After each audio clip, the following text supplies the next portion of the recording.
नमस्कार, स्वागत है आपका। आप देख रहे हैं अपना बिहार। मैं हूं आपके साथ सुमित झा। मुख्यमंत्री नीतीश कुमार ने बगहा में नेशनल हाईवे के निर्माण में देरी पर नाराजगी जाहिर करते हुए अधिकारियों की जमकर क्लास लगाई। यहां वन विभाग और पथ निर्माण विभाग के बीच गतिरोध है, पेच फंसा हुआ है, जिसकी वजह से इतने बड़े काम में देरी हो रही है। नीतीश कुमार आज सड़क का जायजा लेने पहुंचे थे। इसी दौरान उन्होंने अधिकारियों की क्लास लगाई। बढ़ावा देने का उतना तो ऑलरेडी यूज में है, कोई दूसरा यूज भी नहीं हो रहा है। कोई कह रहा है कि इसको तोड़ करके पेड़ को आगे बढ़ेंगे। अरे जाएगा भाई, इतना दूर से आफिया से चला जाएगा लोग। ऐसा थोड़ी है कि यहाँ पर बहुत भारी संख्या में लोग जाएंगे और सबको हम लोग भिजवा देंगे कि स्कूल से बच्चों को आएगा, देखेगा। वहाँ बताइए कोई रहने की जगह थी? सब इंतजाम करवा दिया गया कि नहीं करवा दिया गया? बोलिए, आप हैं किस पद पर? जीरो ठीक तो है, लेकिन आखिर यहाँ कैसे आएगा? आएगा तीसरी से और ज्यादा इम्पोर्टेंट है ये ना। ये चारों तरफ तक खेत ही है भाई। हाँ, ये तो पूरा ग्रीन फील्ड है, घाट से लेकर रक्सौल तक। 2 साल पहले भी आकर के एक बार देख लिए, लेकिन ये लोग डिपार्टमेंट के लोग पथ निर्माण वाले नहीं कर पाए। फिर हमने पूछा कि क्या मामला हुआ, इसीलिए हम देखने आए। और हमारा मकसद है कि लोग वाल्मीकि नगर जाने में सुविधा हो। वाल्मीकि नगर इतनी ऐतिहासिक भूमि है और ऐसी जगह है, प्राकृतिक जगह है। और मेरा शुरू से ही यहाँ मकसद है कि वाल्मीकि नगर लोग जाएं, और जाने के लिए दो ही रास्ता ही हो सकता है ना। बस वगैरह से जाएंगे हम, नई पीढ़ी को, स्कूल के बच्चों को सब जगह से यहाँ पर करवाना जो जानते हैं हम कई जगहों पर ले जाते हैं। और वहाँ पर हमने पहले से ही कह दिया है कि इको टूरिज्म को बढ़ावा। वहीं आज हुनरमंद बिहार को भी नीतीश कुमार ने सराहा। हुनरमंद बिहार की बात करेंगे जिसने बाहर से आकर अपने घर में कारोबार किया।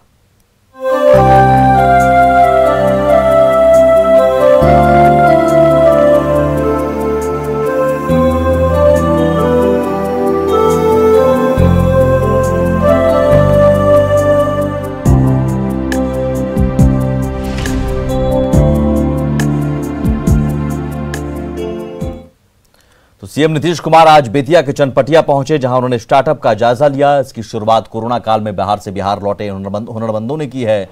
सीएम ने उनके काम को देखा। कारीगरों के करीब जाकर सीएम ने उनकी समस्याओं को देखा और उन्हें दूर करने के निर्देश भी दिए। ये सभी कारीगर देश के अलग अलग हिस्सों से कोरोना काल में बिहार लौटे थे और जिसके बाद सरकार की मदद से उन्होंने यहां पर काम की शुरुआत की है। सेंटर है जहां पे मुख्यमंत्री पहुंचेंगे। हम आपको कर रहे हैं। तो स्टार्टअप के जरिए चनपटिया में कई काम उद्यमी कर रहे हैं। हम आपको 5 तस्वीरें दिखा रहे हैं जिसमें अलग अलग श्रमिक अलग अलग सामान बनाने में जुटे हैं, जिसका सीएम ने निरीक्षण किया। उन्होंने एक तरीके से छोटा मोटा, तो देखिए, रेडीमेड कपड़े, साड़ी पर कारीगरी, लकड़ी के सामान या फिर मशीन से बनती साड़ी, मशीन से जो कारीगरी का काम होता है, वो हर तरह के काम यहां पर देखने को मिल रहा है। और जो बाहर जाकर, जो बिहार के हुनरमंद बाहर जाकर काम करते थे, वो जब कोरोना काल में लौटे तो यहीं काम करने लगे और सरकार के सहयोग से उन्हें रोजगार यहीं पर मिला, जिसकी हौसला अफजाई करने के लिए खुद सीएम नीतीश कुमार आज पहुंचे।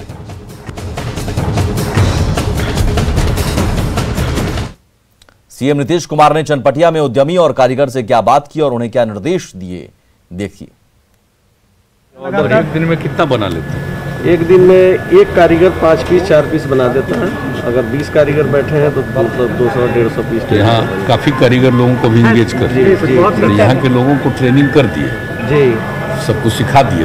पहले से जो कारीगर बाहर से काम, बाहर से ही आए वो वाले हैं या नहीं? जो बाहर से आए हैं सर वो वाले, वो कुछ नए लोगों को सिखाना पड़ेगा। वालों को आप ट्रेन कर रहे हैं धीरे धीरे। तो कुछ नए लोग भी इसमें शामिल होंगे। आपको जरूरत है तो नए वाले को सिखा देते हैं जी। 2-4 आदमी को। कहाँ भेजे सामान? ये जयपुर गया है, खलीलाबाद भी गया है, लुधियाना भी जाता है। जहाँ हम काम करते थे वहाँ से कुछ वहीं से भी मांगे। तो चनपटिया में उद्यमियों का सीएम नीतीश कुमार ने हौसला बढ़ाया। सीएम नीतीश ने कहा कि बिहार के लोगों को काम के लिए बाहर ना जाना पड़े, इसके लिए औद्योगिक नीति में नई पॉलिसी लाई गई और इसी नई पॉलिसी की वजह से आज चनपटिया के लोग न सिर्फ अच्छी कमाई कर रहे हैं बल्कि दूसरों को भी रोजगार दे रहे हैं। और हम लोगों के मन में ये बात आई कि यहाँ के लोग जो बाहर जाने को मजबूर होते हैं, यहीं इस तरह का कुछ इंतजाम किया जाए कि किसी को मजबूरी में बाहर नहीं जाना पड़े। कोई इच्छा से कहीं जाए वो तो उसका अपना अधिकार है, लेकिन जो भी आप जानते हैं क्वारंटाइन सेंटर पर कितने लोगों को रखा गया था, सब लोगों के साथ एक बातचीत भी हुई और उसके बाद ही हम लोगों ने जो भी हम लोगों की नीति थी औद्योगिक, उसमें हम लोगों ने काफी कुछ उसमें एक नया उसमें प्रावधान किया और उसके बाद ये भी तय कर दिया कि जो लोग भी बाहर से आएंगे उनको यहाँ काम शुरू करने के लिए मदद की जाएगी। नई पॉलिसी बनाई और कई जगहों पर यह काम किया गया। कई जगहों पर लोगों की इच्छा थी कि हम यहाँ काम करें, तो ये काम शुरू हुआ और कुछ चीज हम पहले भी देख चुके हैं। लेकिन इस बार जो यहाँ एक सेंटर बना करके कई लोगों को जगह मिली है और जगहों पर लोगों को काम करने का अवसर मिलेगा, तो देखने के लिए हम लोगों की इच्छा थी कि जाकर के देखें किस तरह का काम। आज तो देख लिया, अब कितना बढ़िया से काम कर रहे हैं। कोई स्थानीय सिर्फ जरूरत को पूरा करने की बात नहीं है, सीधे इनका जो कुछ भी ये बना रहे हैं वो बिहार के बाहर जा रहा है। कई लोग इसको देश के बाहर भी भेज रहे हैं। जिस तरह से कपड़ा वगैरह के काम में जो काम किया है इन लोगों ने, अन्य चीजों में भी काम किया, तो ये बहुत अच्छी बात है। बिहार की उप मुख्यमंत्री और उद्योग मंत्री रेणु देवी ने कहा कि आज का दिन उनके लिए बेहद खास है और गांधी के सपनों को पूरा करने का दिन है। उन्होंने ये भी कहा कि बेतिया में टेक्सटाइल पार्क बनेगा जिससे बिहार को रोजगार मिलेगा। उन्होंने ये भी कहा कि जल्द ही बिहार के बाहर रह रहे कुशल कारीगर बिहार लौटेंगे। टेक्सटाइल पार्क का जो एक सपना है वो आज पूरा होना चाहिए। ब्रांडिंग भी मिल रहा है, मार्केट भी मिल रहा है। और मार्केट बताइए, जहां यहाँ से 50,000 हमारा ट्रैक सूट जाने वाला है अभी आपको लद्दाख में, कतर में जा रहा है, बाहर अन्य देशों में जा रहा है। अब उसके बाद हमको क्या चाहिए? हम लोग यहाँ से मार्केटिंग भी कराएंगे। इसके अलावा भी हम लोगों की विभाग से भी बात हुई, हम लोग पटने में इसका एक और भी शोरूम देने वाले हैं जिससे वहां से और इसका प्रचार प्रसार हो। चनपटिया के कारीगरों का अब एक अलग रंग देखिए, जो काम में मशगूल हैं और बिहार को निखार रहे हैं।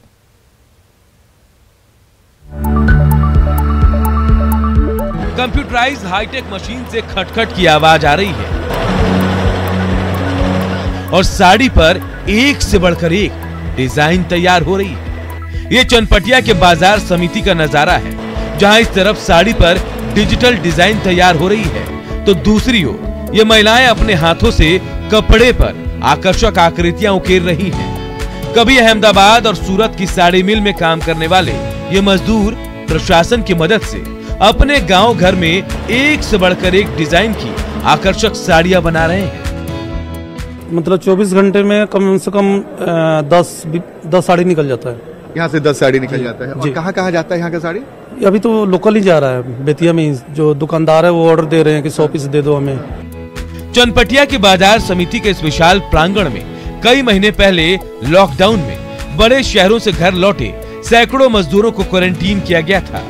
उन्हीं हुनरमंद मजदूरों की बदौलत आज वही स्थान नव निर्माण का ऐसा केंद्र बन गया जहां एक से बढ़कर एक साड़ियां ही नहीं बन रही, बल्कि ब्लेजर, जैकेट और ट्रैक पैंट से लेकर हर वो स्टाइलिश कपड़ा बन रहा है जिसे आप महंगी कीमत देकर बड़े बड़े मॉल में खरीदा करते थे।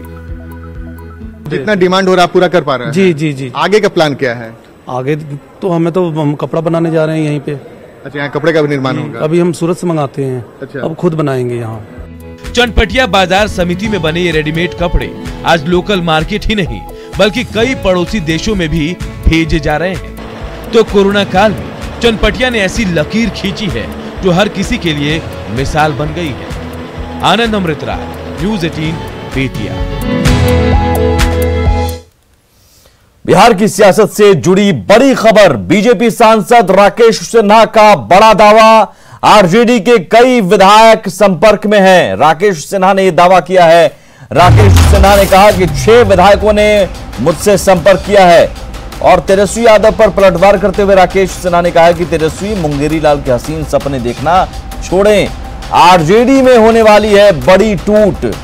दरअसल आरजेडी के नेता श्याम रजक ने कहा था कि जेडीयू में टूट होने वाली है, 17 विधायक उनके संपर्क में हैं, लेकिन अब बीजेपी सांसद राकेश सिन्हा का बड़ा दावा है कि आरजेडी के कई विधायक उनके संपर्क में हैं। 6 विधायक तो उनसे संपर्क किया था और आरजेडी में बड़ी टूट होने वाली है। स्थिरता के साथ सरकार चलती है तो राष्ट्रीय जनता दल उसमें कुछ न कुछ ऐसा भ्रम पैदा करने की कोशिश करती है जिससे बिहार की राजनीति में उथल पुथल हो। मुंगेरी लाल का हसीन सपना देखना तेजस्वी यादव छोड़ दे। जहां तक आरजेडी का सवाल है, उसके 5-6 विधायकों ने तो मुझे कहा कि जब मुझे अवसर मिलेगा तो हम लोग गठबंधन में आ सकते हैं, लेकिन मैंने कहा मैं इसके लिए अधिकृत नहीं हूं। तो मुझे लगता है कि जनता आरजेडी से ही अनेक विधायक, जब 6 विधायकों ने मुझे ही संपर्क किया तो मुझे लगता है कि आरजेडी के अनेक विधायक पार्टी छोड़ने के लिए तैयार बैठे हुए हैं। वहीं जेडीयू के प्रधान महासचिव केसी त्यागी ने राकेश सिन्हा के दावे पर कहा कि राकेश सिन्हा की जानकारी तथ्यों के आधार पर होती है और अब आरजेडी को जेडीयू विधायकों की चिंता छोड़कर अपना घर बचाने की जरूरत है। सिन्हा जी भारतीय जनता पार्टी के संघ परिवार के और राज्यसभा के सदस्य हैं। उनकी जानकारियां और उनकी सूचनाएं तथ्यों पर आधारित होंगी, ऐसा करके हम चलते हैं। और अगर उनसे विधायक इस तरह से संपर्क कर रहे हैं तो आरजेडी को अपने घर के बारे में सोचना चाहिए बजाय जेडीयू। वहीं जेडीयू में टूट के दावे और बीजेपी से तल्खी पर कांग्रेस सांसद अखिलेश सिंह का कहना है कि बीजेपी भी जेडीयू को खत्म कर देगी, उन्हें कुछ करने की जरूरत नहीं है। बीजेपी का इतिहास कुछ इसी तरह का रहा है। जो घटना हुई उसमें उनके 6-7 विधायक को तोड़ के मिला लेना, ये तो कहीं से भी डेमोक्रेसी के लिए, प्रजातंत्र के लिए, जमहूरियत के लिए उचित नहीं है। तो इस स्थिति में हमको तो यही लगता है कि नीतीश कुमार ही अलग हो जाएंगे उनसे, किसी को तोड़ने की जरूरत। वहीं संजय सिंह का कहना है कि आरजेडी में जिन नेताओं को कोई नहीं पूछता वो टूट जैसे बयान देते रहते हैं। खरमास तक इंतजार करिए, देखिए किसकी पार्टी टूटती है। राष्ट्रीय जनता दल में ऐसे नेताओं का भरमार है जिसको राष्ट्रीय जनता दल में चपरासी का भी दर्जा नहीं। वो इस तरह का बयान देकर मीडिया के सुर्खियों में रहना चाहते हैं, इस तरह की बात वो करके मीडिया में रहना चाहते हैं जिसको राष्ट्रीय जनता दल में कोई पूछ नहीं। वो इस तरह का बयान देकर लोगों को दिग्भ्रमित करते हैं। हमारे नेता नीतीश कुमार ने कल साफ कर दिया, देखिए खरमास खत्म होने दीजिए, किसका दल टूटता है आने वाला समय बताएगा। वहीं जेडीयू में टूट के आरजेडी के दावे को सीएम नीतीश कुमार ने बेबुनियाद करार दिया। इसके बाद भी आरजेडी के नेता बयानबाजी से बाज नहीं आ रहे हैं। आरजेडी नेता मृत्युंजय तिवारी ने फिर से जेडीयू में टूट का दावा किया। आदरणीय मुख्यमंत्री जी कह रहे हैं कि जेडीयू में नहीं होगी टूट। सहयोगियों ने ही अरुणाचल में लिया जेडीयू को लूट, अब किस मुंह से कह रहे हैं बिहार में नहीं होगा टूट। जनता का साथ तो पहले ही गया है छूट, अब आपकी पार्टी में भी होगी टूट। और अब बात दरभंगा की, जहां एक तरफा प्यार में पागल एक प्रेमी ने हथियार उठा लिया और प्रेमिका के पति को धमकी दे रहा है, वो भी फिल्मी अंदाज में। इश्क ने बनाया सनकी।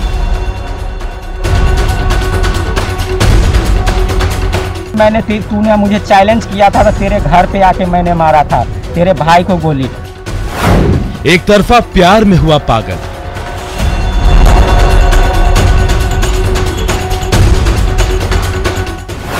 अब हथियार उठाकर दे रहा धमकी।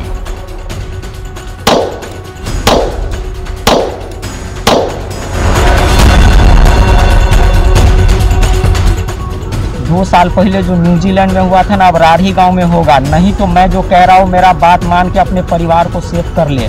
अगर नहीं सेफ करेगा तो तेरे घर का हर व्यक्ति मारा जाएगा, एक भी नहीं बचेगा। हाथ में पिस्टल, मुंह पर रुमाल, बीच चवर में बैठकर धमकी देता यह शख्स एक सनकी प्रेमी है जो एक तरफा प्यार में पागल अपनी प्रेमिका के सामने अपने प्यार का ठीक से इजहार तक नहीं कर पाया, लेकिन प्रेमिका की शादी के बाद उसे पाने के लिए न सिर्फ हथियार उठा लिया बल्कि अब प्रेमिका के पति को तलाक देने की धमकी भी दे रहा है। अगर अपने परिवार को बचाना चाहता है तो उस लड़की को 5 दिन के अंदर तलाक देना होगा, डिवोर्स देना होगा। अगर नहीं देगा तो अंजाम भुगतने के लिए तैयार रह। मैं आ रहा हूँ। लेकिन हमको विश्वास हो गया कि ऐसा कुछ भी नहीं है, वो अपने हिसाब से एक तरफा प्यार करता है। फिर वो फिर हमको बराबर कॉल करके धमकी वगैरह देता था। सनकी प्रेमी ने यह संदेश अपने मोबाइल से वीडियो बनाकर अपने प्रेमिका के पति को भेजा है, जिसमें हाथ में पिस्तौल लेकर धमकी दे रहा है और अंत में गोली फायर कर अपनी मंशा को भी जाहिर कर रहा है।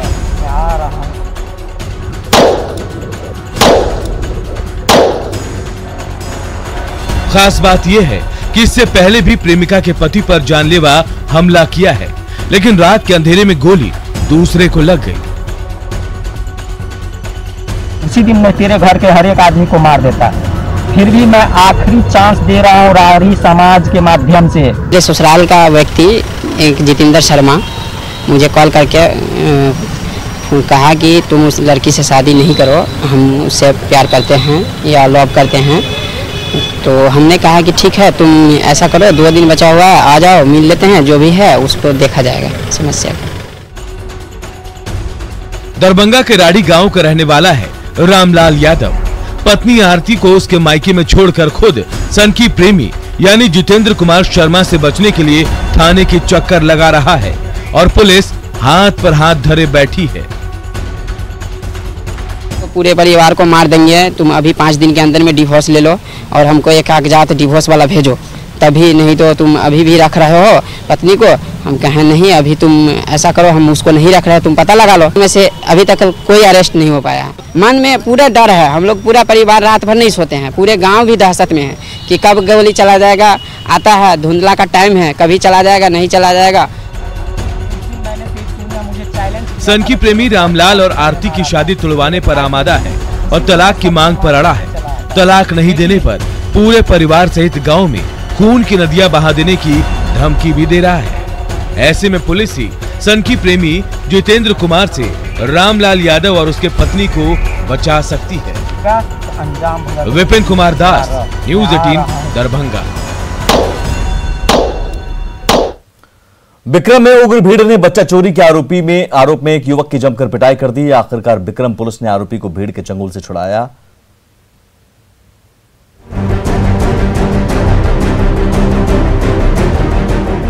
विक्रम पुलिस का जवान जिस शख्स को पकड़कर ले जा रहा है उसका नाम अजय कुमार है।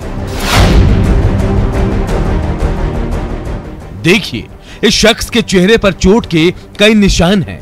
बच्ची के अपहरण के आरोप में उग्र भीड़ ने इस युवक की बुरी तरह से पिटाई कर दी। अधमरी हालात में विक्रम पुलिस ने आरोपी युवक को उग्र भीड़ के चंगुल से बचाया। देखिए भीड़ की पिटाई से इस युवक का क्या हाल हो गया है। अब यह युवक बार बार खुद को निर्दोष बता रहा है। कहाँ गए? अरे कहाँ गए? घर पाली थाना। इन्हें का लड़की कहाँ लेके भाग रहा था? नहीं सर। तो कहाँ लेके भागा था? बेगवा गांव निवासी देवेंद्र पासवान की 7 वर्षीय बेटी रोशनी कुमारी सोन नहर के पास खेल रही थी। तभी बाइक सवार 2 युवक बच्ची को जबरन उठाने की कोशिश करने लगे। हो हल्ला सुनकर आसपास के ग्रामीण दौड़े। एक युवक तो मौके से भाग निकला, तो अजय कुमार नाम का दूसरा युवक वजीरगंज चौक के पास खदेड़ कर पकड़ लिया गया। फिर क्या था, उग्र भीड़ ने आरोपी पर लात घूसे और लाठी डंडे की बरसात कर दी। मक्के के खेत में काफी देर तक मारपीट का सिलसिला चलता रहा।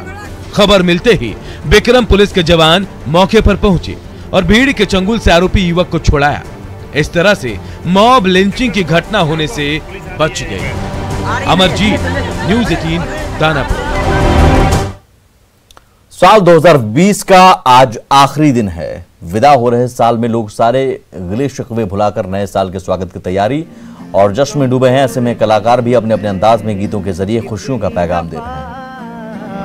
सुबह मेरी मैंने आंगन में बैठे बैठे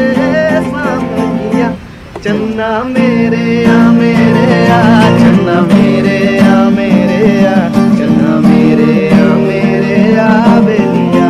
महज चंद घंटों बाद नए साल का आगाज हो रहा है। ऐसे में जो कलाकार हैं अपने अपने अंदाज में गीतों के जरिए माहौल को खुशनुमा बनाने में जुट गए हैं। तो आइए आप भी गीत सुनिए और गीतों के जरिए जश्न में सराबोर हो जाइए। रेमो क्या सुना रहे हैं? सर सबसे पहले तो न्यूज़ 18 के सारे दर्शकों को मेरे और मेरे दोस्त गौतम के तरफ से हैप्पी न्यू ईयर। और डेफिनेटली सर जो नए साल का सॉन्ग है मैं चाहूँगा कि सबके के लिए नया साल जो है खुशहाली लेकर के आए, तो उसी पर मैं एक गाना सर मैं आप लोगों को सुनाना चाहूँ जरूर। आने वाले साल को सलाम, जाने वाले साल को सलाम, आने वाले साल को सलाम, जाने वाले साल को सलाम, नए साल का पहला सलाम आपके नाम, आपके नाम।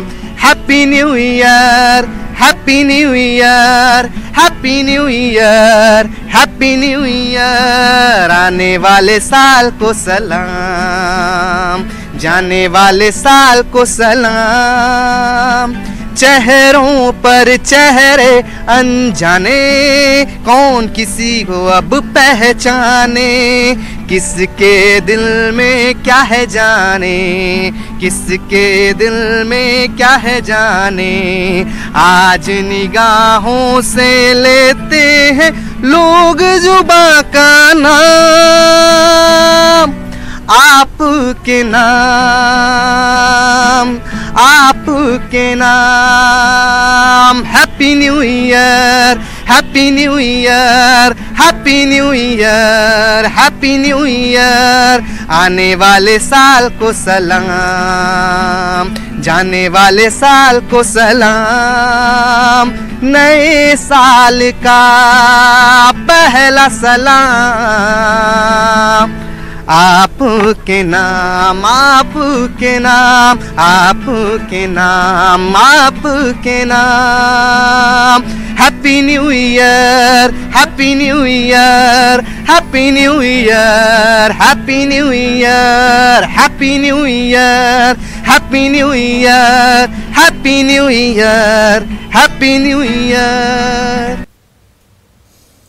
पटना में आदित्य विजन का मेगा ड्रॉ हुआ, जिसमें ग्राहकों को 75 कार और 551 बाइक दी गई। आदित्य विजन के डायरेक्टर ने बताया कि अगले साल के लकी ड्रॉ में एक ग्राहक को मेगा प्राइज के तौर पर पटना में घर दिया जाएगा। इसके अलावा 101 कार और 751 बाइक दी जाएगी। लकी ड्रॉ के विजेता इनाम पाकर काफी खुश नजर आए।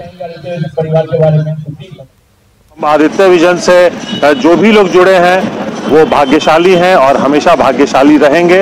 और आज हम अगले साल का जो गिफ्ट है उसके बारे में भी बताने जा रहे हैं, और वो इस साल से भी काफ़ी बृहद होगा। और मैं सबसे पहले आप लोगों को बताने जा रहा हूँ, अभी तक किसी को नहीं पता है, अगले साल आदित्य विजन फिर से करेगा आपका सपना साकार, पटना में देगा आपको घर, पहला मेगा प्राइज अगले साल। साथ ही साथ 751 मोटरसाइकिल, 101 गाड़ी। तो अगले साल का जो गिफ्ट होगा वो करीब करीब 7.5 करोड़ रुपए का होगा। रिलायंस जियो ने देशवासियों को नए साल का तोहफा दिया है। 1 जनवरी से पूरे देश में किसी भी नेटवर्क पर जियो की वॉइस कॉल फ्री होगी। कुछ महीने पहले जियो ने दूसरे नेटवर्क पर लोकल कॉल करने के लिए पैसे लेने शुरू कर दिए थे। ऐसा ट्राई की ओर से interconnect usage charger IUC charge लगाने की वजह से किया गया, लेकिन अब जियो ने नए साल में डोमेस्टिक वॉइस कॉल्स के लिए इंटरकनेक्ट यूजेज चार्जेस यानी IUC बंद कर दिए हैं। अब ऑन नेट और ऑफ नेट कॉलिंग के लिए किसी तरह का चार्ज नहीं लगेगा। इसी के साथ अपना बिहार में इतना ही। आगे देखिए जोहार झारखंड।